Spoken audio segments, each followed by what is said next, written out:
Hello बच्चों, today we will discuss errors in measurement in this tutorial. इस video से आपके सभी डाउट्स क्लियर हो जाएंगे, लेकिन फिर भी अगर कोई डाउट आपके मन में रह जाता है तो आप बेझिझक होकर कमेंट बॉक्स में मुझसे जरूर पूछें। मैं आपके सभी डाउट्स आंसर करूंगा। So let's start the topic. सबसे पहले बात करते हैं टाइप्स ऑफ एरर्स की। एरर्स को ब्रॉडली दो टाइप में डिवाइड किया जाता है। पहला होता है सिस्टमैटिक एरर और दूसरा रैंडम एरर। सिस्टमैटिक एरर्स के कई कॉज हो सकते हैं जो हमें पता होते हैं और हम इन्हें मिनिमाइज कर सकते हैं। जैसे मेजरिंग इंस्ट्रूमेंट में कोई प्रॉब्लम है या फिर हमने कैलकुलेशन में फॉर्मूला सही यूज नहीं किया। इन एरर्स को हम पता लगाकर दूर कर सकते हैं। वहीं अगर बात करें रैंडम एरर्स की, ये वो एरर्स हैं जिनके कॉजेज हमें पता नहीं होते हैं और इसलिए इन एरर्स को हम रिमूव नहीं कर सकते। फॉर एग्जाम्पल, कई सेंसिटिव रीडिंग्स में इवन इस बात का फर्क पड़ जाता है कि जिस लैब में हम रीडिंग ले रहे हैं उस लैब के अंदर या बाहर कोई मूवमेंट्स तो नहीं हो रहे हैं या फिर कहीं से कोई नॉइस तो नहीं आ रही है। इस टाइप के एक्सटर्नल फैक्टर्स हमारे कंट्रोल में नहीं होते हैं और हम इन्हें दूर नहीं कर सकते हैं। लेकिन एक तरीका है बच्चों जिससे हम इन एरर्स को थोड़ा कम कर सकते हैं। इस तरीके में हम सेम मेजरमेंट अलग अलग टाइम पर लेते हैं एंड देन फाइनल वैल्यू को इन सभी वैल्यूज का एवरेज निकालकर कैलकुलेट करते हैं। जैसे मान लो हमने किसी क्वांटिटी A की 4 रीडिंग्स ली अलग अलग टाइम पे। पहली रीडिंग A1 है 2.62, दूसरी रीडिंग A2 है 2.64, तीसरी रीडिंग है 2.67 एंड चौथी रीडिंग है 2.64। तो इन रीडिंग्स की हम एवरेज या मीन वैल्यू कैलकुलेट करेंगे। ये हम कैलकुलेट करेंगे, इन सभी वैल्यूज को हम ऐड कर देंगे और जो टोटल रीडिंग्स हमने ली हैं उस नंबर से हम इस सम को डिवाइड कर देंगे तो हमें एवरेज नंबर मिल जाएगा। और बच्चों इस तरह A की एवरेज या मीन वैल्यू आएगी 2.645, जिसे हमें सिग्निफिकेंट फिगर्स के कॉन्सेप्ट को यूज करके लिखना होगा 2.64। अगर आपको सिग्निफिकेंट समझने में कोई भी डाउट है तो आप मेरे प्रीवियस वीडियो को जरूर देखें, आपके सारे डाउट उस वीडियो से क्लियर हो जाएंगे। अच्छा बच्चों, ये जो मीन वैल्यू आई है इसे हम उस क्वांटिटी की ट्रू वैल्यू भी बोलते हैं। नेक्स्ट हमारा टास्क होता है रैंडम एरर कितनी है ये पता लगाना। रैंडम एरर कई तरीकों से डिफाइन की जा सकती है। सबसे पहली डेफिनेशन है absolute error. Absolute error is the difference of true value and measured values. Easy way में समझते हैं। ट्रू वैल्यू क्या है? Mean value AM। पहली रीडिंग का एब्सोल्यूट एरर क्या होगा? इसे लिखेंगे delta A1 equals to AM minus A1। Difference between the mean value, जिसे हम ट्रू वैल्यू भी कहते हैं, and the first reading. Mean value हमारी है 2.64 माइनस फर्स्ट रीडिंग है 2.62। तो यहां से हमें एब्सोल्यूट एरर मिलेगी प्लस 0.02। इसी तरह सेकेंड एब्सोल्यूट एरर होगी डेल्टा A2, इसकी वैल्यू आएगी 0.00। Third absolute error delta A3 होगी 2.64 minus 2.67 equals to minus 0.03 and last absolute error होगी माइनस 0.01। यहां से हमें पता लगता है बच्चों कि एब्सोल्यूट एरर पॉजिटिव भी हो सकती है और नेगेटिव भी आ सकती है। एरर को और एक टाइप से डिफाइन करते हैं जिसे कहते हैं मीन एब्सोल्यूट एरर। जब हम इन सभी एब्सोल्यूट एरर की पॉजिटिव वैल्यूज का एवरेज या मीन कैलकुलेट करते हैं तो उसे मीन एब्सोल्यूट एरर कहते हैं। हमारे एग्जाम्पल में मीन एब्सोल्यूट एरर होगी delta AM equals to 0.02 plus 0.00 plus 0.03 plus 0.01 divided by 4। यहां से मीन एब्सोल्यूट एरर की वैल्यू आएगी 0.015, जिसे हम लिखेंगे 0.02। अब देखो बच्चों, एरर तो हमने कैलकुलेट कर ली है। अब हमें समझना है कि किसी भी फिजिकल क्वांटिटी को हम एक्सपेरिमेंट्स में रिपोर्ट कैसे करते हैं अलॉन्ग विद द एरर। तो किसी भी फिजिकल क्वांटिटी को हम रिपोर्ट करते हैं true value plus minus error की टर्म्स में, या फिर इस केस में mean value plus minus mean absolute error की फॉर्म में।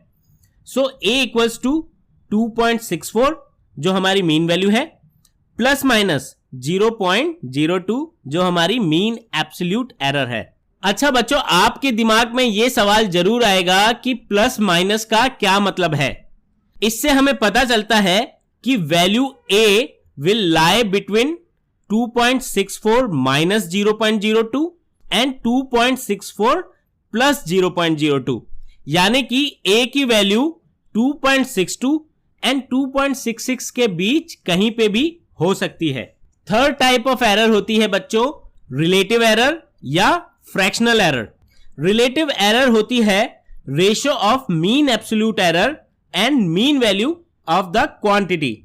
इस केस में रिलेटिव एरर होगी प्लस माइनस 0.02 जो हमारी मीन एब्सोल्यूट एरर है, डिवाइडेड बाय 2.64 जो हमारी मीन वैल्यू है।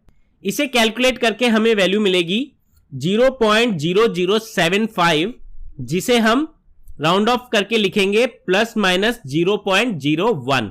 अगर बच्चों इसी वैल्यू को हम परसेंटेज की टर्म में लिखते हैं तो इसे परसेंटेज एरर कहते हैं। परसेंटेज की टर्म्स में लिखने के लिए हमें फ्रैक्शनल एरर को 100 से मल्टीप्लाई करना होगा। तो बच्चों इस केस में परसेंटेज एरर आएगी plus minus 0.01 multiply by 100% equals to plus minus 1%। Therefore quantity A को परसेंटेज एरर की टर्म्स में ऐसे भी लिख सकते हैं, A equals to 2.64 plus minus 1%। अब समझते हैं सबसे इंपॉर्टेंट बात बच्चों। मान लो कुछ फिजिकल क्वांटिटीज आपको दे रखी हैं जिन्हें आपको ऐड करना है या जिनका आपको डिफरेंस निकालना है या फिर उन्हें मल्टीप्लाई करना है या डिवाइड करना है। इन सभी केसेस में एरर को कंसीडर करते हुए कैसे हम plus minus multiply and divide करते हैं, इनके क्या रूल्स हैं जान लेते हैं। सम और डिफरेंस के लिए सेम रूल होता है।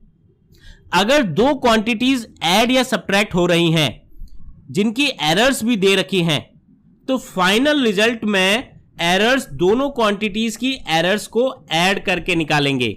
बच्चों इस बात का बिल्कुल भी फर्क नहीं पड़ेगा कि हम उन फिजिकल क्वांटिटीज को एक्चुअली ऐड कर रहे हैं या सब्ट्रैक्ट कर रहे हैं, फाइनल एरर हमेशा ऐड करके ही आएगी। फॉर एग्जाम्पल अगर हमें दो वॉल्यूम दे रखे हैं V1 equals to 10.2 plus minus 0.02 centimetre cube, ये एक वॉल्यूम है, और दूसरा वॉल्यूम है V2 equals to 6.4 plus minus 0.01 centimetre cube. मान लो हमें इन दोनों वॉल्यूम्स का डिफरेंस निकालना है, तो ऐसे निकालेंगे V1 minus V2 equals to, सबसे पहले जो मीन वैल्यूज हैं दोनों वॉल्यूम की उन्हें हम नॉर्मली सब्ट्रैक्ट कर देंगे। 10.2 minus 6.4 equals to 3.8 centimetre cube. इस डिफरेंस की एरर निकालने के लिए हम V1 एंड V2 की एरर्स को ऐड करेंगे। देयरफॉर फाइनल एरर आएगी पहले वॉल्यूम की एरर प्लस दूसरे वॉल्यूम की error equals to plus minus 0.03 centimetre cube. तो बच्चों फाइनली हम इस वॉल्यूम के डिफरेंस को रिपोर्ट करेंगे 3.8 प्लस माइनस 0.03 सेंटीमीटर क्यूब से। बच्चों अब बात करते हैं जब क्वांटिटीज मल्टीप्लाई या डिवाइड हो रही हो तब रिजल्टेंट एरर्स कैसे निकालनी है। मल्टीप्लीकेशन एंड डिवीजन दोनों के सेम रूल्स हैं। यहां सिंपल टर्म्स में यह याद रखना है कि मल्टीप्लीकेशन या डिवीजन के केस में दो क्वांटिटीज के प्रोडक्ट या डिवीजन का जो रिजल्ट है उसकी फ्रैक्शनल एरर उन दोनों वैल्यूज के फ्रैक्शनल एरर्स के सम के बराबर होगी। एग्जाम्पल समझते हैं तो और अच्छी तरह क्लियर हो जाएगा। अगर x equals to a times b दे रखा है या फिर x equals to a divided by b दे रखा है तो x की फ्रैक्शनल एरर जो कि delta x divided by x होगी, उसकी वैल्यू आएगी plus minus delta a by a की fractional error plus delta b by b की फ्रैक्शनल एरर। तो बच्चों इस तरह हम जो भी क्वांटिटीज मल्टीप्लाई हो रही हैं उन सभी के फ्रैक्शनल एरर को ऐड करते हैं और इससे हमें उन दोनों क्वांटिटीज के प्रोडक्ट का फ्रैक्शनल एरर मिलता है। यहां भी बच्चों हमें याद रखना है कि चाहे मल्टीप्लिकेशन हो या डिवीजन, दोनों केस में हमें फ्रैक्शनल एरर्स को ऐड ही करना होगा। फॉर एग्जाम्पल, अगर मास और डेंसिटी दिया गया है और वॉल्यूम निकालना है, वॉल्यूम का मास एंड डेंसिटी की टर्म्स में फॉर्मूला है volume V equals to mass m divided by density rho. Mass हमें मान लो दिया गया है m equals to 12.4 plus minus 0.1 kg और डेंसिटी दी गई है 4.6 प्लस माइनस 0.2 kg पर मीटर क्यूब। यहां वॉल्यूम की वैल्यू होगी V equals to 12.4 divided by 4.6 equals to 2.69 metre cube, जिसे हम राउंड ऑफ करके लिखेंगे 2.7 मीटर क्यूब। अब हम वॉल्यूम में एरर कैलकुलेट करने के लिए फॉर्मूला लगाएंगे delta V by V, volume का fractional error, equals to plus minus delta M by M, mass में fractional error, plus delta rho by rho, density में फ्रैक्शनल एरर। यहां से हमें कैलकुलेट करने पर डेल्टा V की वैल्यू मिल जाएगी बच्चों, जो आएगी प्लस माइनस 0.14। इस तरह वॉल्यूम की फाइनल वैल्यू हम रिपोर्ट करेंगे volume V equals to 2.7 plus minus 0.14 metre cube. Last में हम देखते हैं बच्चों, अगर फॉर्मूले में values raise to some power दी गई हैं तो रिजल्टेंट एरर कैसे निकालनी है। Let's say quantity x equals to a to the power n divided by b to the power m दिया गया है। यहां मल्टीप्लिकेशन एंड डिवीजन वाले केस की तरह फ्रैक्शनल एरर्स ऐड करनी है, लेकिन इस बार वेटेड फ्रैक्शनल एरर्स ऐड करनी होंगी। वेटेड का क्या मतलब होगा? जिस क्वांटिटी की जो पावर है उस पावर से उसकी फ्रैक्शनल एरर को मल्टीप्लाई करके ऐड करना होगा। यहां a की पावर n है और b की पावर m है, therefore delta x divided by x, जो कि x का फ्रैक्शनल एरर है, equals to plus minus n times delta a divided bye a plus m times delta b divided by b। यहां हमने fractional errors को respected power से multiply करके add किया है बच्चों। फॉर एग्जाम्पल, अगर फॉर्मूला दिया गया है t equals to 2 pi under root l divided by g, यहां t की परसेंटेज एरर कैलकुलेट करनी है। लेंथ l की परसेंटेज एरर है प्लस माइनस 1% और एक्सीलरेशन ड्यू टू ग्रेविटी की परसेंटेज एरर है प्लस माइनस 2%।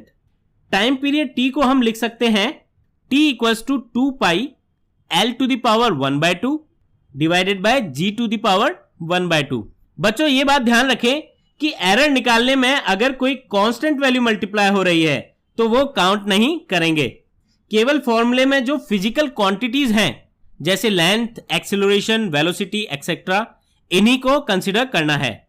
यहां फॉर्मूला लगाने पर हमें मिलेगा delta t by t multiply by 100, क्योंकि हम परसेंटेज एरर की बात कर रहे हैं, equals to plus minus 1/2 multiply by delta l by l plus 1/2 multiply by delta g by g, और इस पूरे एक्सप्रेशन को हम 100 से मल्टीप्लाई कर देंगे तो हमें परसेंटेज एरर मिल जाएगी।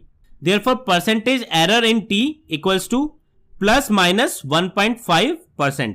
तो इस तरह मेरे प्यारे बच्चों हमने errors in measurement quickly revise कर लिया है।